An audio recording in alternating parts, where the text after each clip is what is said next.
we continue the countdown to number 6. And this guy, he was a dangerous rider when he was young. He would make a lot of trouble, right? But as he got older, he was really gifted. And he was turned into one of the greatest speedway riders of the 1970s. He placed second in the 75 national championship. And who was that?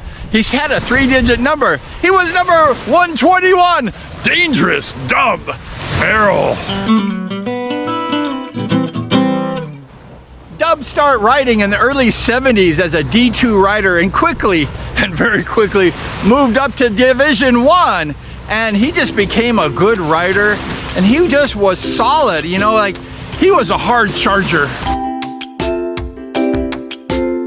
DUBB and I had the same sponsor at the same time. Of course, DUBB was the old rider, the very gifted rider, and I was the young lion. And our sponsor was Jerry Fairchild. He was one of the most incredible minds in the speedway world at the time. He was good. Jerry Fairchild, he could just take an engine and make it fly. That's why DUBB FERRELL was so fast. I would sometimes ask Jerry, like, DUBB is really a good rider, and how did you pick DUBB? And Jerry Fairchild said, I like DUBB because he was a hard charger. Like I mentioned, DUBB's crowning moment was in the 75 United States Speedway Nationals at the Los Angeles Coliseum. I think Mike Bass won that one. He won a lot of them. However, DUBB FERRELL, he rode this 4-valve Fairchild Jawa engine. It was half Fairchild, it was fuel injected.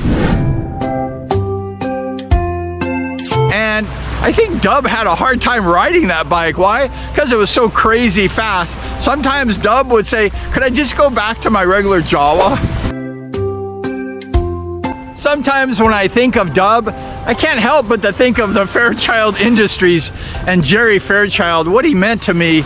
He was just a mastermind. I was so lucky, I was so blessed to hook up with him. He saw me on the JP and he said, I want those JPs to beat the Jawas. And we did a pretty good job for a while. But however, rest in peace, my good friend, Jerry Fairchild.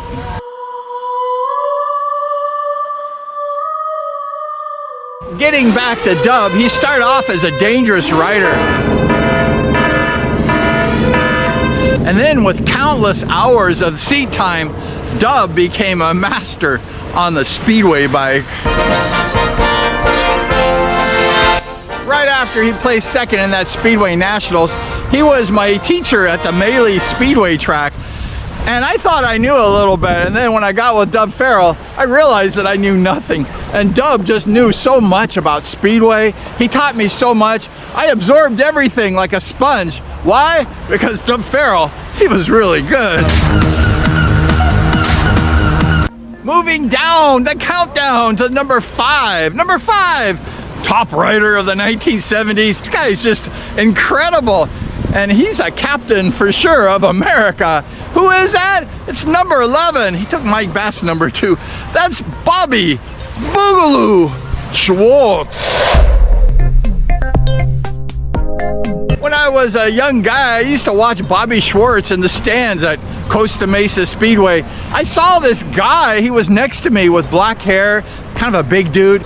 He was cheering for Bobby, go Bobby, go! And I'm like, hi, do you know Bobby Schwartz? And he goes, yeah, I know him. I said, how do you know Bobby? Did you get his autograph? And he said, no, I'm his brother. I said, your brother? He doesn't look like Bobby Schwartz. And he said, no, I'm a Hollywood makeup artist. And I talked to Bobby Schwartz just last Nationals. And I asked Bobby, do you have a brother that was a makeup artist? He said, yes. And he said, is he still alive? And he said, no, he had passed away. So I was hanging out with Bobby Schwartz's, I guess, older brother. Also, when Bobby Schwartz was a young rider, he wore these black and yellow uniform. He had the Antelube sponsorship, and he was the Bumblebee. They called Bobby Schwartz the Bumblebee when he first started riding. I like that name. When Bobby was young, his papa, his name was like Cadillac Jack. He bought him a speedway bike, And Bobby hooked up with Sliding Sonny Nutter. He'd go to his garage and he would ask Sonny, like, hey, how do you ride this bike? And how do you fix this bike? And Sonny Nutter took Bobby Schwartz under his wings when he was probably like a 16, 17-year-old rider, a young guy, a young gun. And Sonny Nutter taught Bobby Schwartz how to fix bikes and obviously how to race speedway. Most speedway riders have to learn step by step how to ride. It takes seat time, it takes practice to be a good speedway rider. However, Bobby, when he got on a speedway bike, he just ripped it up. Bobby was winning main events in 1975. He'd go out there and he was just smoking them. Bobby Schwartz was a natural. He was one of the most gifted young riders I think I've ever seen.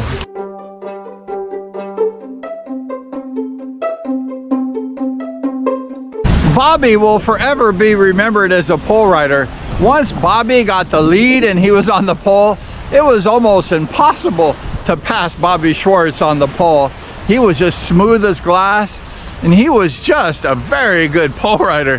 Hard to beat Bobby Schwartz on the pole. Bobby reached his first United States Speedway Nationals, 1975. And he didn't do that well. He placed like very middle of the pack. However, Bobby went on to win multiple United States Speedway National Championships. And he was in the World Championship. He won best pairs in the worlds. He was team captain. That's why they call him Captain America. After nearly 50 years, probably like 50 years in a couple years, 50 years of a D1 rider, I think that would consider Bobby Schwartz as a true Iron Man of Speedway. One of the things I like about Bobby, he has a good sense of humor. You know, Bobby, he has a lot of jokes.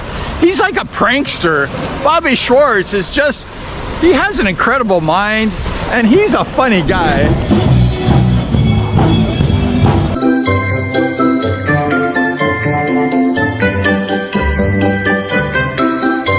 I was in Germany. Okay, how are you, Bobby? Bobby, what did he used to say to me? He used to call me some weird name. Sable's Footly. Hi, Bobby. Good to see you, brother. Next time you see Bobby Schwartz in the pits at the races, give him lots of respect.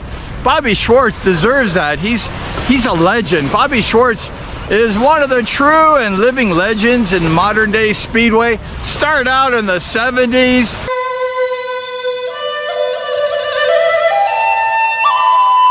DUBB FERRELL and Bobby Schwartz are on the countdown as some of the greatest riders of the 70s. These guys are incredible talent. However, we've run out of time. We've run out of time now. So we're gonna have to continue this countdown, and we're gonna count down to number 1. 3, you wanna check it out? 2, I wanna see it. 1. The countdown continues to number 1. Thank you so much for hanging out with us today on the beach. We counted down and we have more countdowns left. One more show. So hang with us, and we appreciate you for subscribing, liking this show. We appreciate you, and thank you so much. And we're gonna see you next time.